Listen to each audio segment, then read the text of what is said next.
Hello, and thank you for joining our session today. My name is Madison, and I'm a doctoral student in the Fraser Faculty of Education here at Ontario Tech, and I'm a manager of the Mental Health in the Digital Age Lab, an Ontario certified teacher, and I research the impacts of media and trauma on children and youth. In this session, we will be exploring considerations for trauma-informed media engagement for children, youth, families, and educators. Research has demonstrated that children 8 to 12 years old spend about 4 to 6 hours per day on their screen. Teenagers spend approximately 7.5 hours per day on screens and about 11 hours each week watching television. As technology advances, we are seeing more access to advanced and violent media through streaming platforms, social media, the ability to live stream events as they are taking place, and enhanced special effects and editing technologies in entertainment media. We are also seeing a rise in youth mental health problems, including symptoms of anxiety, depression, fear, loneliness, horror, and post-traumatic stress responses, which can have profound impacts on youth learning and well-being. But before we can understand these impacts, we need to know what I mean when I use the word trauma. Trauma is defined as a direct or indirect experience of an event that involves actual or perceived threatened death, serious injury, or threat to oneself or others' physical integrity. The defining feature of trauma is that it causes intense fear, horror, or helplessness. In our case, we're looking at indirect experiences of an event, as someone can watch a video or learn about the traumatic event of another person and experience a trauma response, even though they themselves did not experience the event. The perception of the threat is key here, especially when we consider how media examples such as news reports, social media posts, or movies can impact us. It is estimated that over 66% of children have experienced a traumatic event before they turn 16. And approximately 25% experience 4 or more adverse childhood experiences before they turn 18. These experiences can elicit a wide range of trauma responses, including increased heart rate, stomach aches, being easily startled or hypervigilant, intrusive thoughts, overwhelming fear, difficulty concentrating, and depression. The severity of the reaction can be mild to severe and can heavily impact a person's day-to-day functioning, such as their ability to work, learn, and maintain relationships. Although the literature recognizes common trauma reactions, there is recognition that the impacts are unique to each person and that we need to continue to research the topic. Trauma responses may happen in individuals who experience a traumatic event directly, but also those who indirectly experience trauma. This is called vicarious trauma. The theory of vicarious trauma began with McCann and Perlman in 1990, and they theorized that when a person is indirectly exposed to a traumatic event, such as listening to someone share their story, the listener can also experience a trauma response. Research studies have shown that media exposure can lead to vicarious trauma. And this is not new news. Studies have been exploring the effects of media on child development and behaviors and mental health impacts since the 1950s. One of the most famous studies exploring media violence and impacts on children was the National Television Violence Study in the late 1990s that reviewed children's media to explore how often violence was depicted in content made for kids. Studies have shown that content in media can elicit trauma responses in viewers from watching both fictional and non-fictional media, for example, natural disaster news, fictional television shows, and documentaries.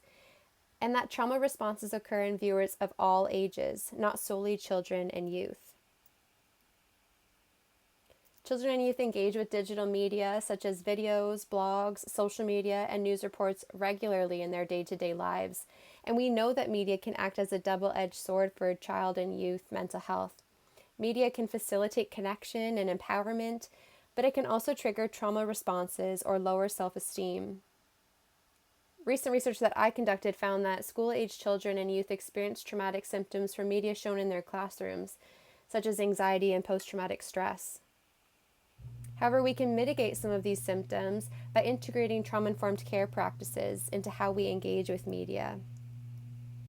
Trauma-informed care is an approach that realizes the widespread nature of trauma in the general population, recognizes signs and symptoms, and acknowledges the role that trauma can play in an individual's life.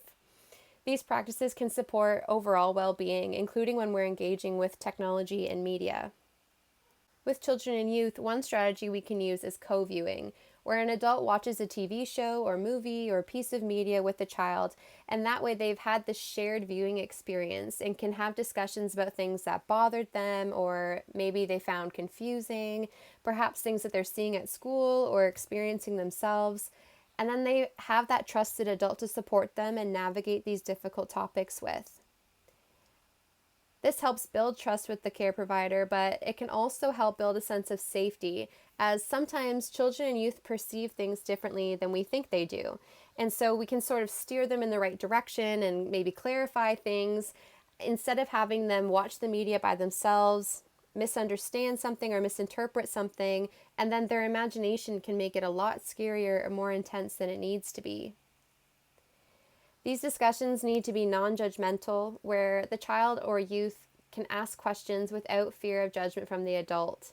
They need to be empathetic, and it is important to recognize when a topic is difficult to talk about or when a topic is confusing so that they feel that their feelings are validated and that it's safe to talk about difficult things with their care provider. Debriefing opportunities can happen directly after engaging with the piece of media. And you can also follow up with the child the next day or a few days later to see if they have anything else that they want to talk about after having time to digest the content. Finally, if you have the chance and are concerned about a piece of media, watching it ahead of time and making an informed decision about whether it is appropriate for the child or youth to watch is also a great strategy. However, this is not always possible, especially with the rapid pace that media is being produced and released, and media going viral on social media at a moment's notice. But when there is an opportunity to pre-screen a movie or a TV series that allows you as the adult to prepare more for possible questions and decide how to best approach the conversation if you choose, that can be a really great strategy and better prepare you to engage with the media with your child or youth. It is also essential to consider moderating variables and characteristics that can increase the risk of a trauma response.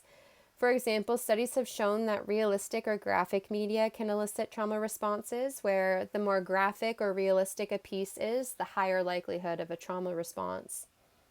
The depth of the connection to a character can also pose as a risk factor.